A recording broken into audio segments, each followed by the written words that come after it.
Hi, this is Steve Sansweet, and welcome to Rancho Obi-Wan, home of the world's largest collection of Star Wars memorabilia as certified by Guinness World Records. The main entrance to Rancho Obi-Wan's internal treasures.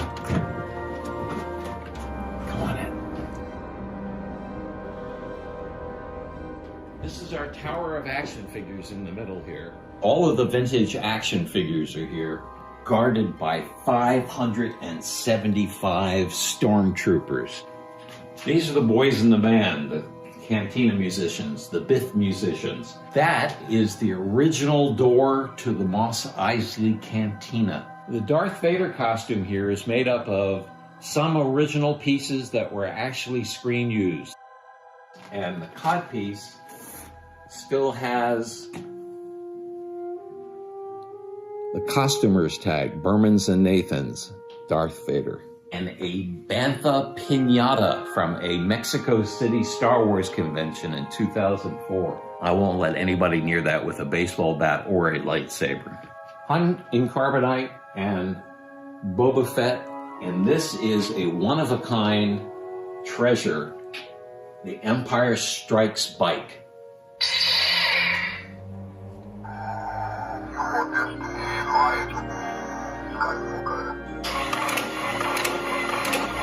We have a Wampa costume.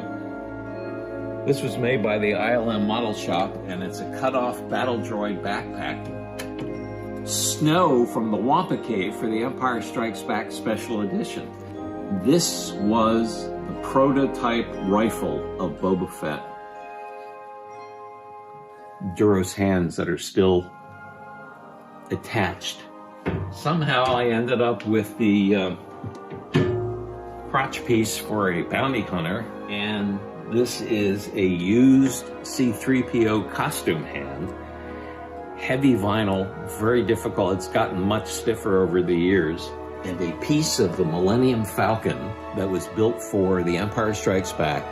And then Anthony Daniels, who plays C-3PO, walked through the scrap heap and picked up 10 different pieces and gave them names like Reverse Power Flux Coupling Cover, and put them in acrylic cases and sold them to ridiculous collectors like me.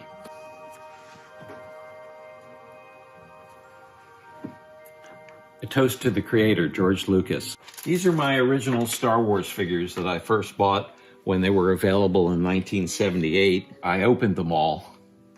My Darth Vader has gotten a little white in the face. Since replaced them all on a mint on the card.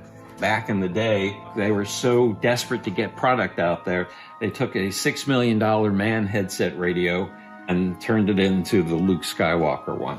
Got some Japanese figures down here. Slight translation error. Stormtrooper.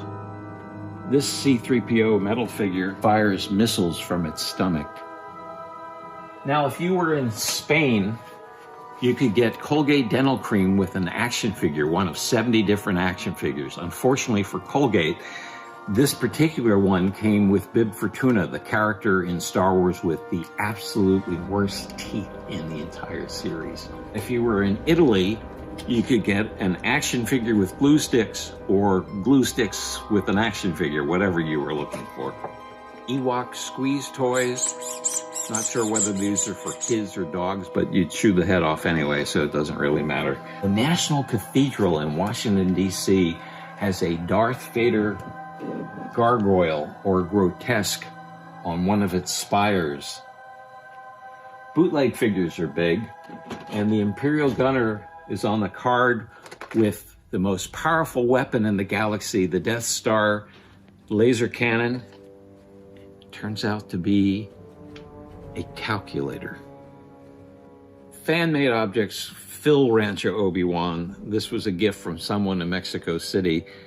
They put all of Chewbacca's hair on an action figure. So this is the Louisville Slugger Jedi baseball bat and the San Francisco Giants Wookiee of the Year. Of course, you remember Luke Skywalker going to Tashi Station in his R2-D2 van. So this was a model kit. And then, of course, we have a Darth Vader van, too. Dolls from Mattel, Barbie dolls that are tricked out as Princess Leia, Darth Vader, and R2-D2. And from Robot Chicken, 3 stop-motion animation figures from all 3 of the specials. The Emperor, Obi-Wan, and Nerd Boy. A flip phone. Encased, many Wookiees died to bring you this cell phone case. The Japanese use a lot of Japanese culture with their Star Wars products, so we have R2 and C-3PO and the cherry blossoms. Darth Vader going fishing in Tokyo. Of course, where would I be without a Princess Leia and Padme Amidala bowling ball? There were 7 different bowling balls, and there was even a bowling league for a year and a half. Now here's a wonderful lady's shoe and a treacherous lady's shoe. Plush, never made into production. Here's Luke inside the Tauntaun.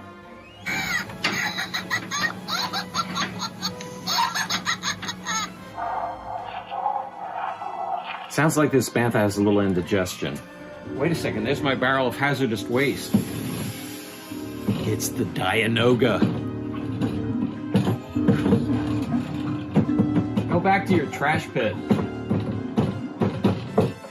Thank goodness.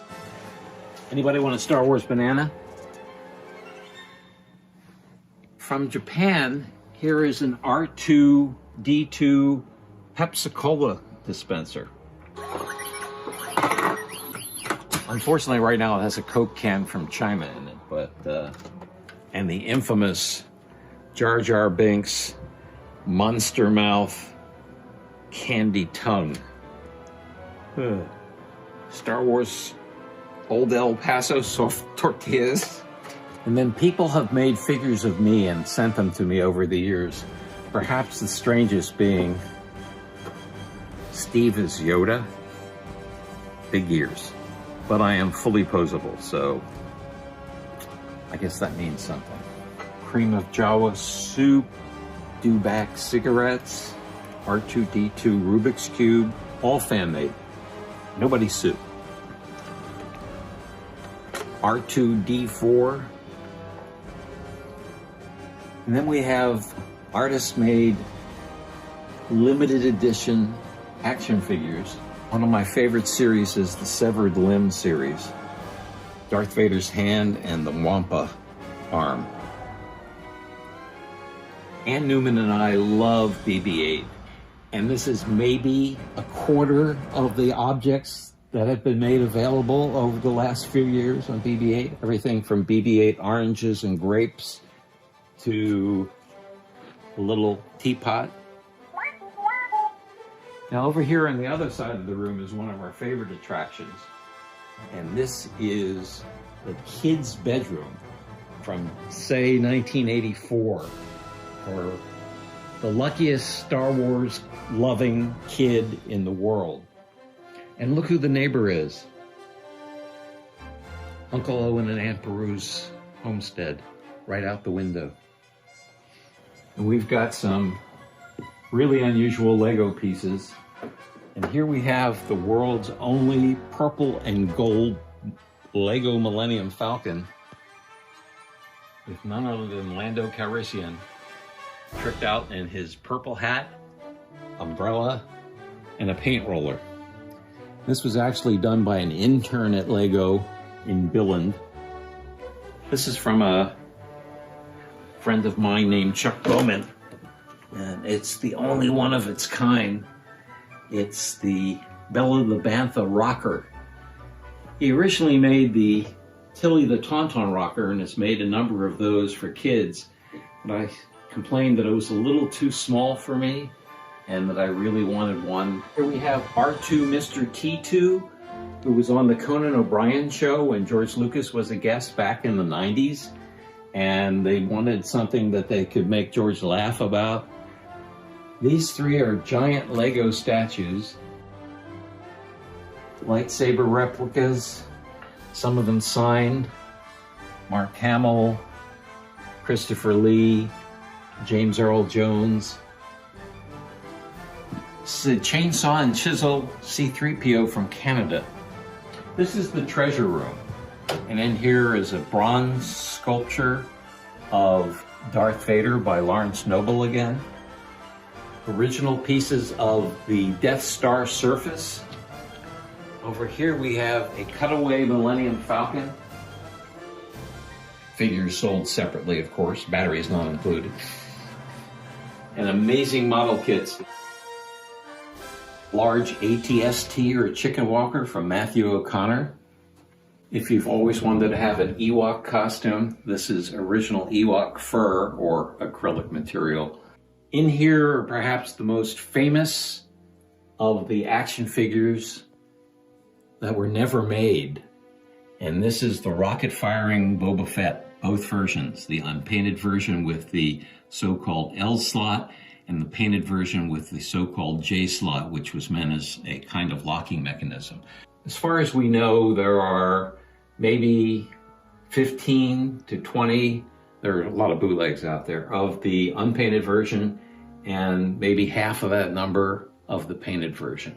And then a Finnish sculptor made the Luke, Han, and Leia My Little Pony versions.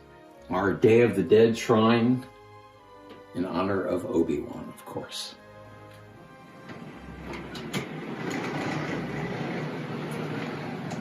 So welcome to the Hall of the Tantive 4. Uh-oh. So we're just about to execute the Wookiee, and he says, you can't kill me today, it's Life Day. Life Day. I don't even know what that is, do you? Please tell me you executed him anyway. Oh yeah, we killed him, that's Oh, for sure. no. I mean, he was just... Whoops. You. Yeah? You in Rebel Starship Corridor 1138. What are you doing there? Well, I'm just I showing need to folks... see some identification. You don't need to see my identification. We don't need to see their identification. What about the guests? Oh, these aren't the guests you're looking for. These aren't the guests we're looking for. We can continue on our tour. We can let them through now. Thanks, bud. Move along. Move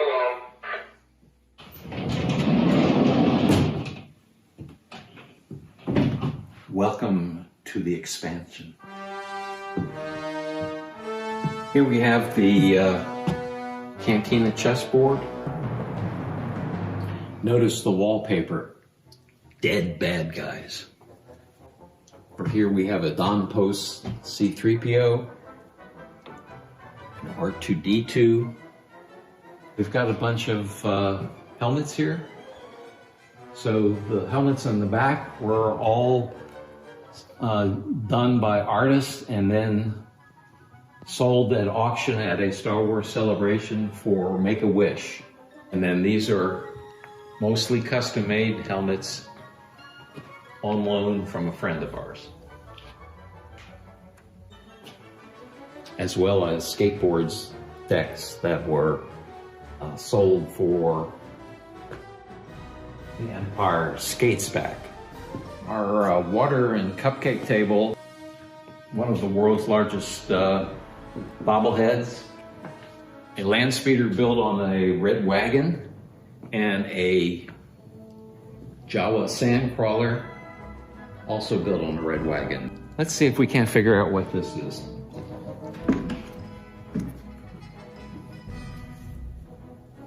Conan carbonite. R2-D2 mailbox. This is Darth Malgus, was a contribution from Sideshow Collectibles. Here we have Yoshi Toku, the oldest doll company in Japan, made this 1/4 scale samurai suit and a headpiece and neckpiece for a stormtrooper, and then finally a full figural Darth Vader figure. And this is the world's largest Star Wars painting, the 20th Century Space Opera by Robert Xavier Burton, a San Francisco artist.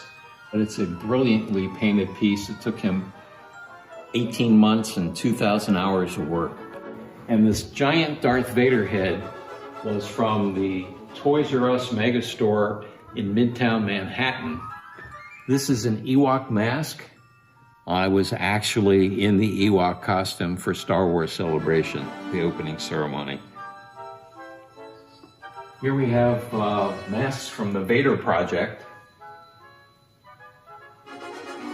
Probably the only piece of Star Wars scrimshaw that you'll ever see. I commissioned this, and it's an 11,000-year-old mastodon bone, and it's done by a gentleman named Noel Green. This is called Retirement. We have the Emperor feeding the clone chickens and Darth Rooster watching on the fence. Black velvet art from Tijuana. This is a costume that was worn by Kathy Lee Gifford. And Kathy Lee is still in here. She's promised to say hello to us today. Hi, Kathy. Hi, Steve. And now we go to one more room, a fun room. Follow me.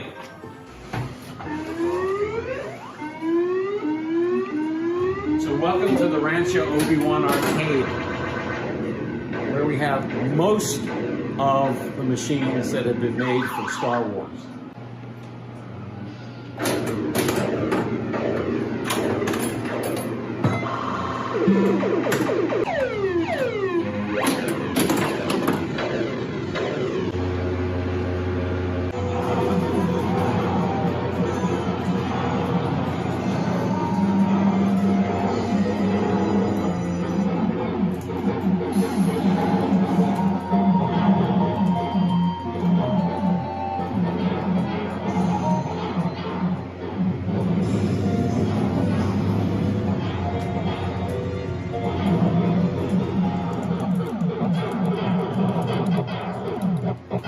Oh, don't mind me.